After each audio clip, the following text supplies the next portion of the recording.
Ayon sa mga matandang miyembro ng Confradía de Sagrada Familia at ng mga ilang historians, ang Maitinis daw ay around mga 1600s yata ng mga nagsimula. Although walang makapagsabi kung kailan talaga, at ito naman ay nakagisnan lang ng mga matatandang mga nauna sa atin. Kagaya nga ni General Aguinaldo, nung may isang interview siya, ang sabi raw ay ito rin ay nakagisnan niya lang. Kaya walang makapagsabi kung ano talagang pinagmulan nito. Mayroong mga moves na nagsabi na dapat i-postpone na lang muna yung Maitinis. Ngunit napagkaisahan ng Confradía, ganoon na rin ng Kura Paroko, na dapat matuloy pa rin. Kahit na gaano kapayak, kailangan paghandaan pa rin. Dahil tradisyon natin ito eh. Nagtulong-tulong tayo upang humanap ng mga paraan upang kahit paano ma-celebrate natin ang Maitinis ng maganda pa rin, kahit payak.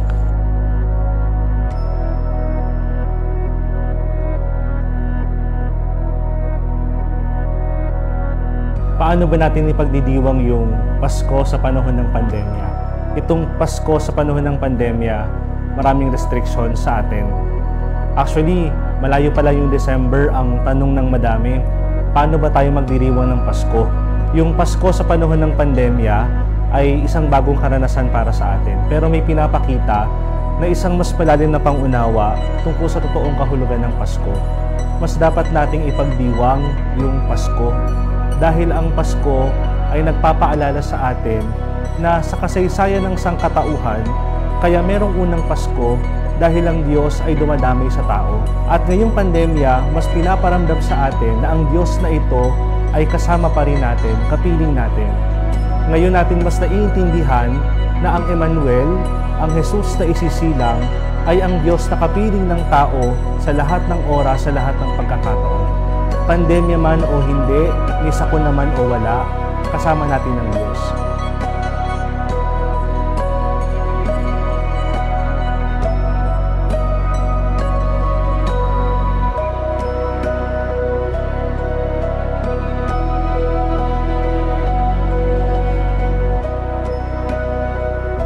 Kaya ngayon, dahil nga sa pandemic, ang nasasabi lang namin ay tayo magdasal at alam natin na ang pag-asa ay Pasko.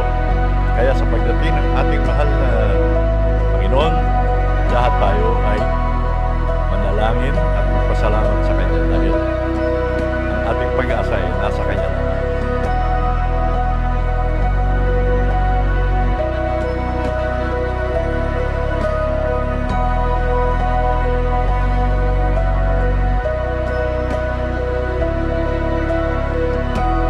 Ang Confradía kasama ang mga ilang tao sa Kawit, pati na ang Kura Paroko at mga barangay kung anong alternatibo ang gagawin natin. At napagkaisahan nga na instead na karosa, ginawa nating dioramas. Dahil nga uso ngayon ng virtual, na lahat na virtual, pati Maitinis ngayon gagawin nating virtual, para na rin tayo may Maitinis, kaya nga lang pinanonood natin ito sa loob ng ating mga tahanan.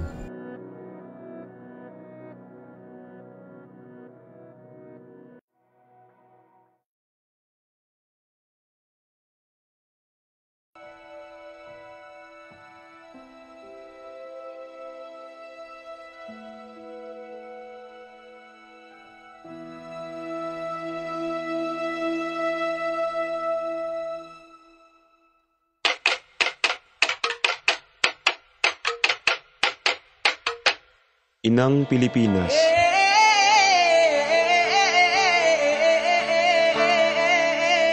Ang Pilipinas ang Diyos ang pumili, bansang Asya kaligtasay ibahagi. Ang Pilipinas ang tanging bansang Kristiyano sa Asya sa mahabang panahon. Pinili marahil ng Diyos upang siya'y maghatid ng mabuting balita at ng kaligtasan sa mga kalapit nitong bansa sa Asya.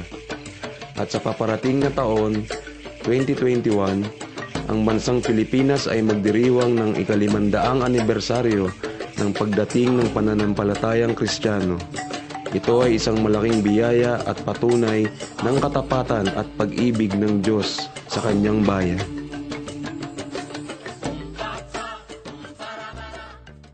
Eva at Adan. Ang tao'y mahalagang pag-asa. buhay ng Diyos ay nasa Kanya. Ayon sa aklat ng Henesis, sina Adan at Eva ang unang taong nilikha ng Diyos. Ibinigay sa kanila ang buong daigdig upang pangasiwaan at pangalagaan. Dumating si Satanas sa anyo ng ahas upang tuksohin silang kainin ang bunga ng puno ng karunungan sa mabuti at masama. At dahil sumunod sila sa nais ni Satanas, pumasok ang kasalanan sa kasaysayan ng mga nilikha at sila'y pinalayas sa halamanan.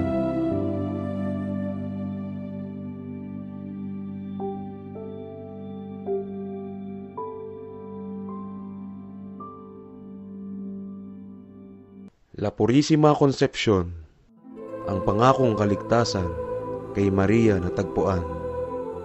Kasabay ng pagbagsak ng tao ay ang pangakong kaligtasan ng Diyos.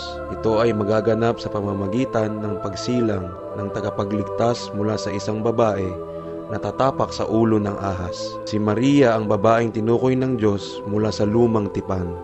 Mula pa nang siya ay ipaglihi, ay mailigtas at hindi mabahira ng kasalanang mana. Ito ay natatanging biyaya na sa kanya lamang ipinagkaloob ng Diyos sa pamamagitan ng merito ng kanyang anak, ang Panginoong Hesukristo.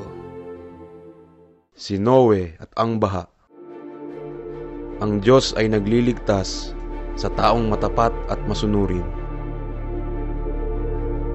Sa pagdami ng tao sa daigdig, sila ay patuloy na nabuhay na taliwas sa kalooban ng Diyos. Ito ay nagbunsod ng kaparusahan sa tao sa pamamagitan ng baha. Si Noe, isang taong mapagmahal sa Diyos at kanyang inutusan upang gumawa ng arko upang sila at ang mga hayop ay maligtas sa paparating na baha. Dumating ang unos at bumaha sa loob ng maraming araw.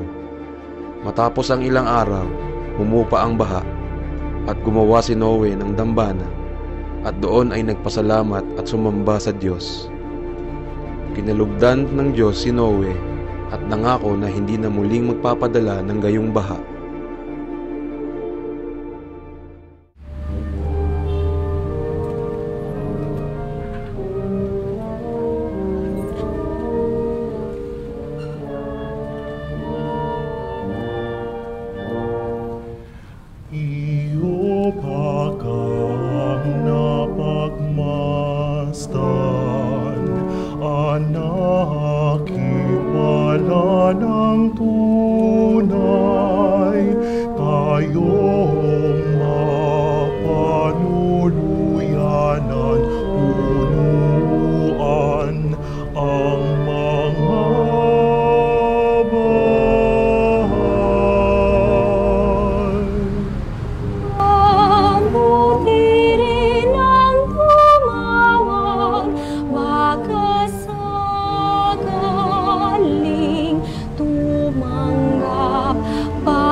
At saan naman tutuloy?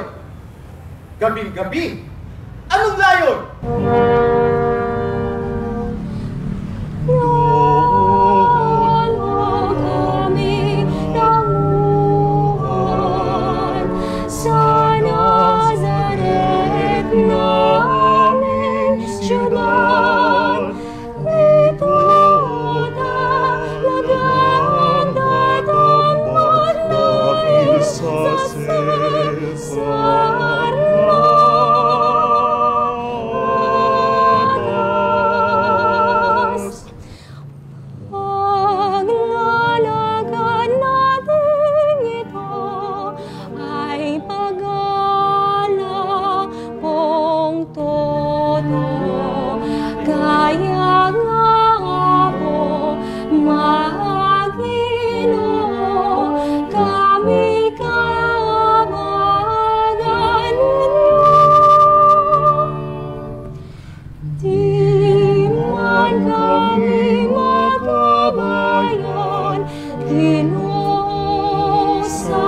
Di ba ninyo namamasdan?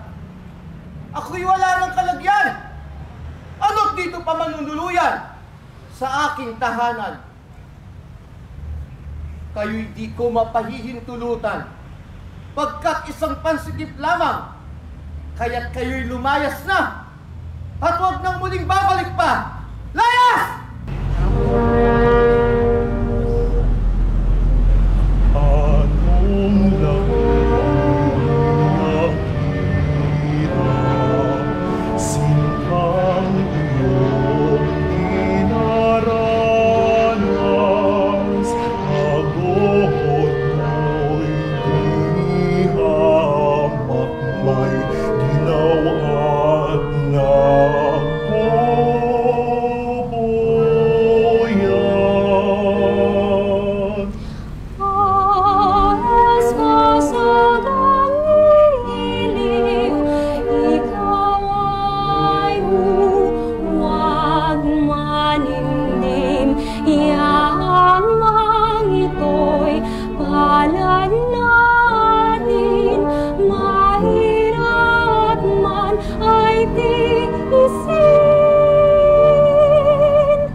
Abraham.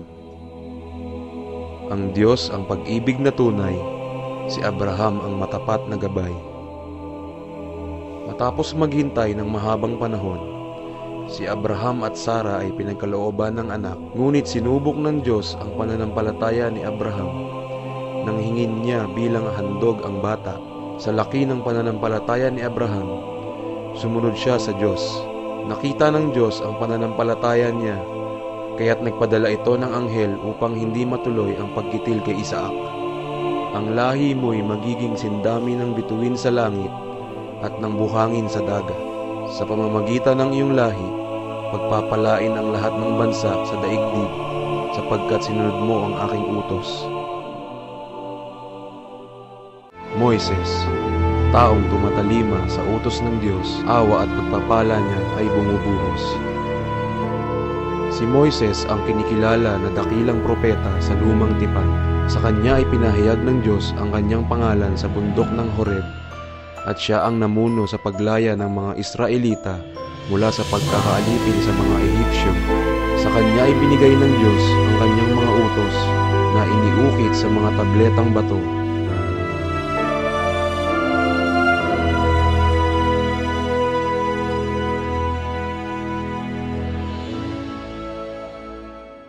Haring David.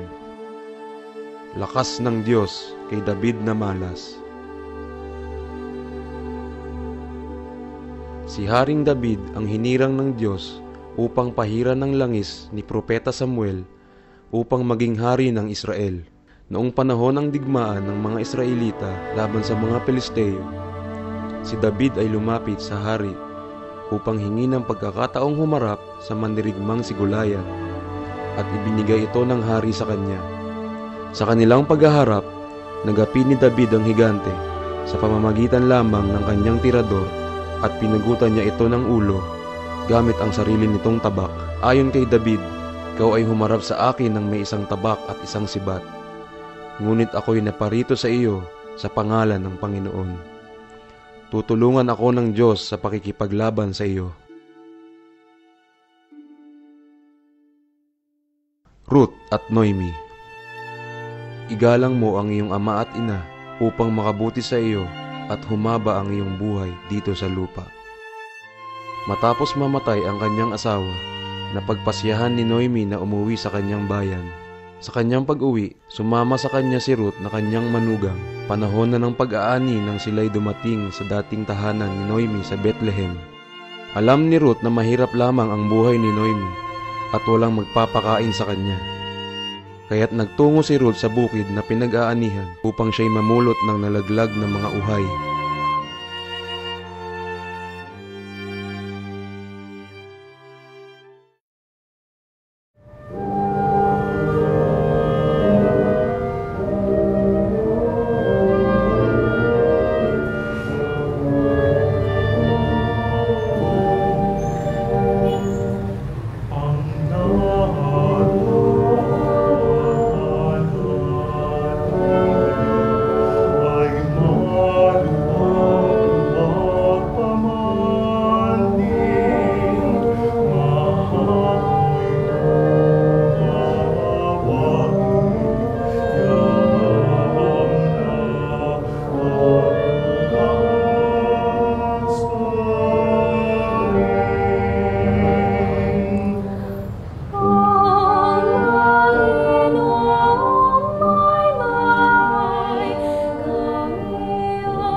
Sino nga baga kayo? Ngalan ninyo ay ano? Sa akin ay ituring ninyo ng kalagayan nyo ng aking matanto.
Di ba ninyo namamalas? Ang mga tao kong tinatanggap ay para-parang nangagbabayad ng aking singil na minarapat. Manunuluyan? Napakarami nyo nang nadaraanan, mga naglalakihang tahanan. Ano't dito nasumpungan na kayo ay mambagabag?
mga pangahas na hamak, napakaluwag ng daan.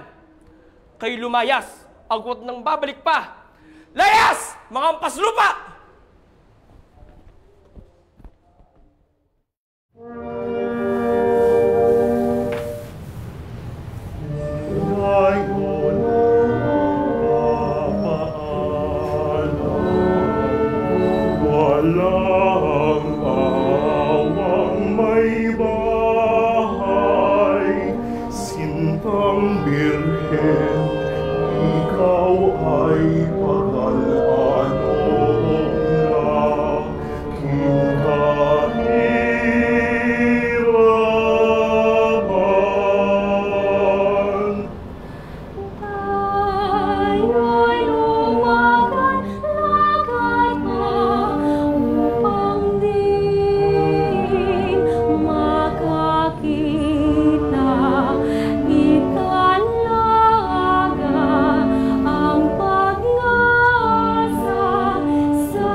Samson at Delilah. Si Samson ay ginawang napakalakas ng Diyos upang maglingkod sa kanya at tulungan ang Israel laban sa mga kaaway. Si Samson ay itinalaga na sa Panginoon mula nang siya ay isilang. Pinagbilinan ang kanyang mga magulang na hindi maaring putulin ang kanyang buhok sapagkat ito ang kanyang magiging lakas. Si Delilah naman ang babaeng iniibig ni Samson. Isang araw, pinatulog niya si Samson at ginupit ang kanyang buhok, at dahil dito ay nagdakip ng kalaban si Samson. Sa kanyang pagkagapos, siya ay nanalangin sa Panginoon. Dininig ng Diyos ang kanyang dasal at pinagkalooban siya ng lakas, at muli niyang nagapi ang kanyang mga kaaway.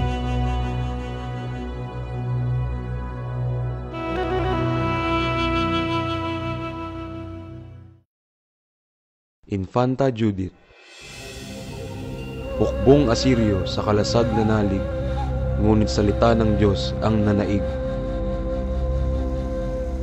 Si Judith ay isang magandang biyuda na nalulungkot sa kanyang mga kababayan na hindi nagtitiwala sa Panginoon na sila ay ililigtas mula sa mga kaaway. Isang araw, siya ay nagtungo sa kampo ng kaaway kasama ang isang katulong.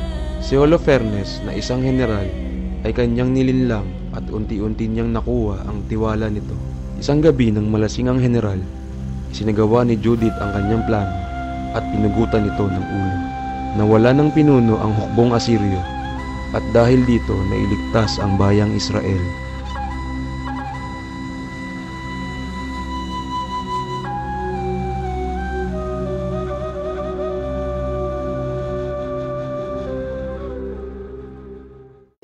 Reyna Esther. Taong tumatanod sa Panginoon, kapatawaran ng Diyos sinusuong. Si Esther ay isang ulilang Hudyo na pinalaki ng kanyang pinsan na si Mardoqueo. Sa kanyang paglaki, kinalugdan siya ng hari at siya ay hinirang na reyna. Isang araw, nagtungo si Mardoqueo kay Esther upang ipaalam ang plano ni Aman na paslangin ang mga Israelita. Nanalangin sila ng 3 araw at nang si Esther ay humarap sa hari, dininig ng Diyos ang kanilang panalangin at ipinag-utos ng hari na patayin si Aman sa halip na si Mardoqueo.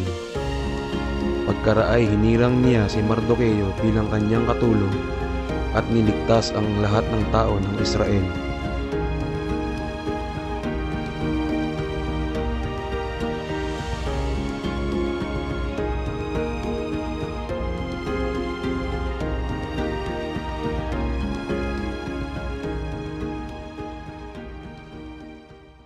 Ang pangako ng Diyos kay Zacarias.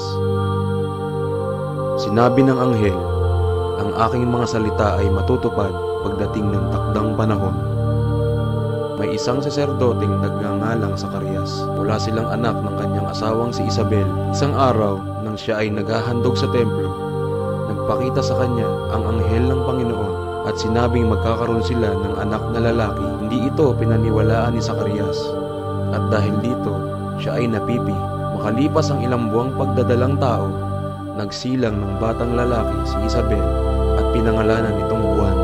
Natupad ang pangako ng Diyos kay Zacarias at kanyang anak ang naging tagapagbinyag at tagapaghanda ng daraanan ng Panginoon.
Sino kayo at taga saan?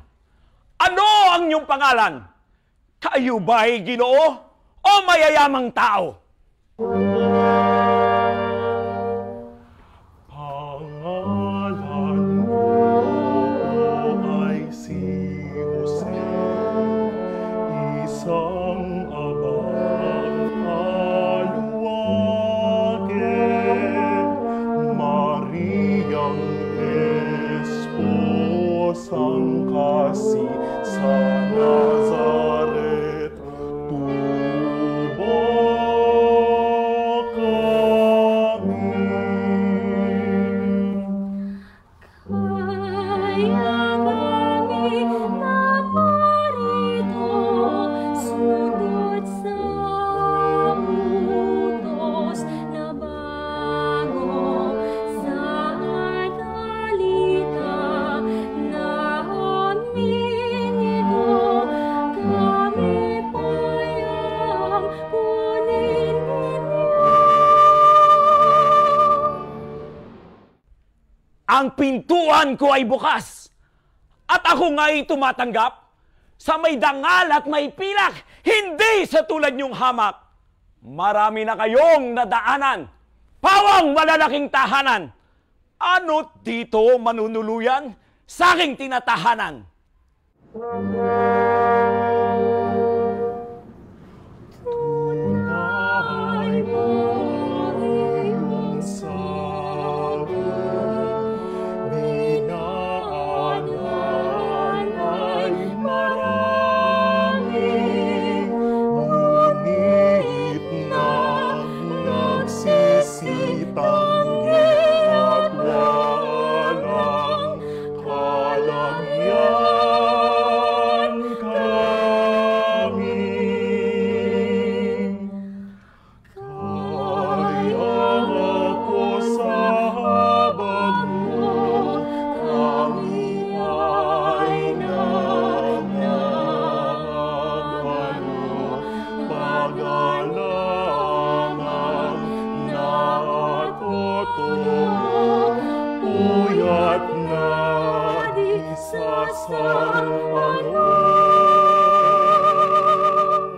Kahit ano pang inyong ipagsulit sa akin at pamanhik, hindi rin ako didinig hanggang kayo nga'y umalis. Layas!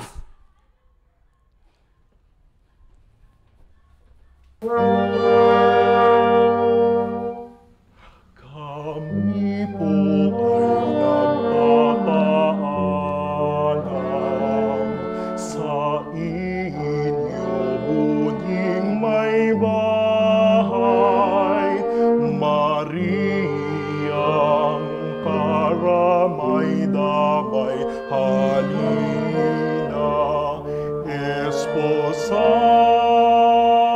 hirang, maawaing Diyos Ama, hulugan kami ng grasya, upang ngayon ay makakita ng hantungang Pilipinas.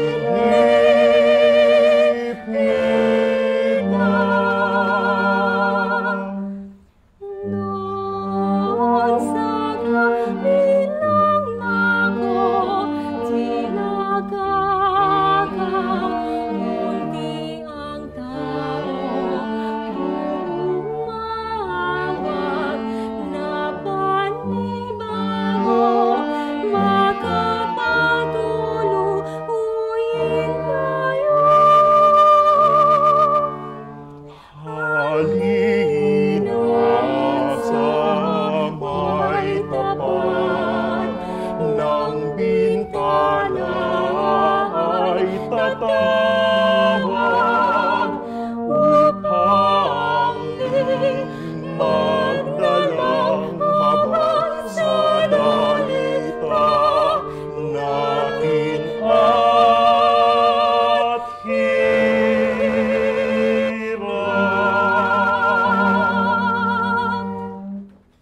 Ang pagbati. Ang Diyos kay Maria pumili upang dangal ng tao'y manatili. Isang araw, isinugo ng Diyos ang Anghel Gabriel kay Maria. Sinabi ng anghel, ang Panginoon ay sumasa iyo. Pinagpala ka sa lahat ng babae. Pinaniwalaan ni Maria na ibibigay sa kanya ng Diyos ang kahangahangang sanggol na ito. Siya'y nakahanda at nagagalak na mangyari ang ayon sa kalooban ng Diyos. Kanyang sinabi, ako'y alipin ng Panginoon. Nagagalak akong maging ina ng kanyang anak kung siya niyang kalooban.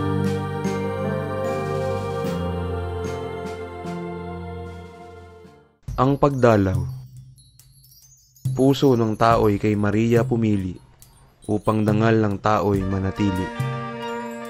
Hindi nagtagal at si Maria ay nagmamadaling pumunta sa isang bayan sa kaburulan ng Juda. Pagdating sa bahay ni Zacarias, binati niya si Elizabeth. Nang marinig ni Elizabeth ang bati ni Maria, naggagalaw ang sanggol sa kanyang tiyan. Napuspos ng Espiritu Santo si Elizabeth at buong galak na sinabi, pinagpala ka sa mga babae at pinagpala rin ang dinadala mo sa iyong sinapupunan. Sino ako upang dalawin ng ina ng aking Panginoon? Sapagkat pagkarinig ko ng iyong bati, ay naggagalaw sa tuwa ang sanggol sa aking tiyan. Mapalad ka sapagkat nanalig kang matutupad ang ipinasabi sa iyo ng Panginoon.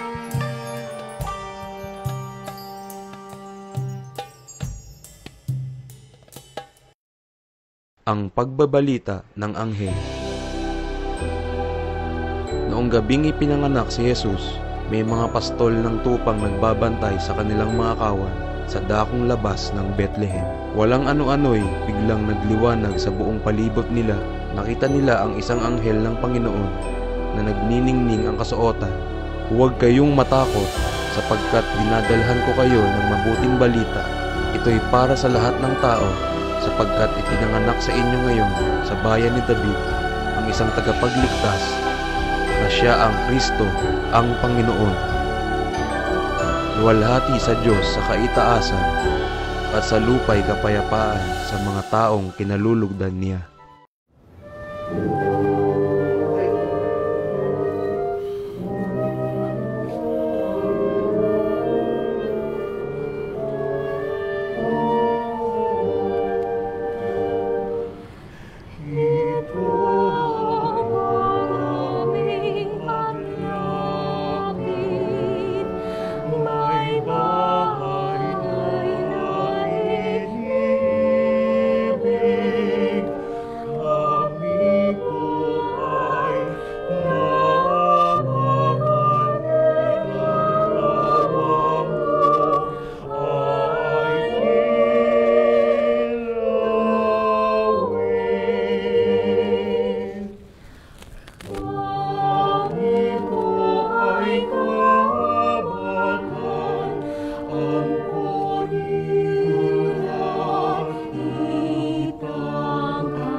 taga saan kayo?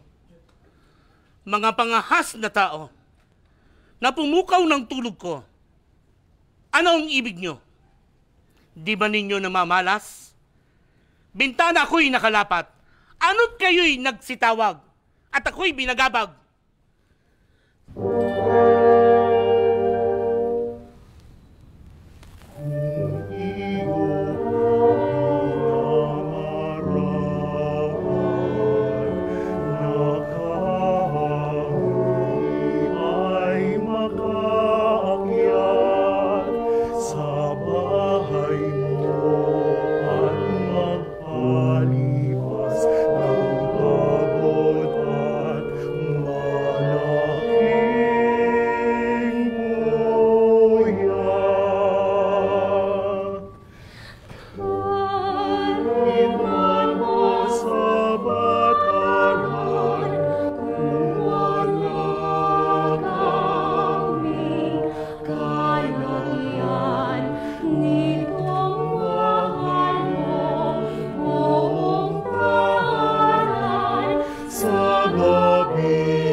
Sarili ko itong bahay.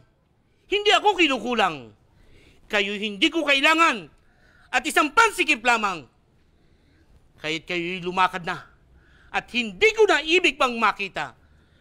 Pinto ng aking tahanan ay mananatiling nakapinid sa mga taong katulad yung mga mangmang. Hampas lupa!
Kayo'y huwag nang umulit. At pag ako'y nagalit, mga aso kong mababagsik, ang sa inyo'y maghahatid! Layas!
Thank you.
Walang ilaw dito.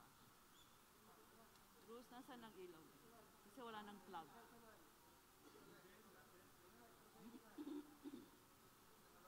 Okay.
Masisaing magaling upang ating malingin upang tayo ay makahimpil.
kasalanan ng sanlibutan.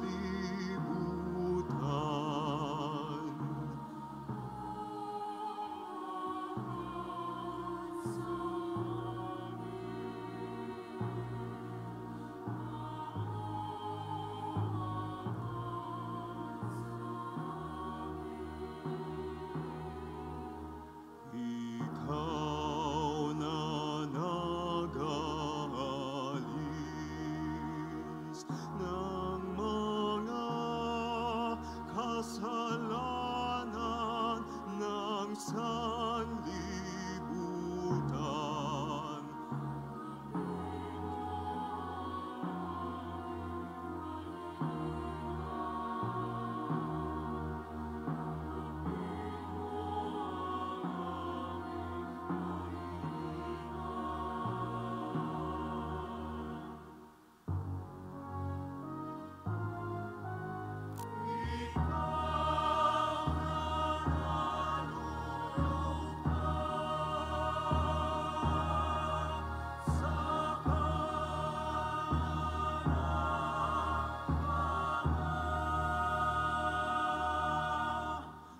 Maawa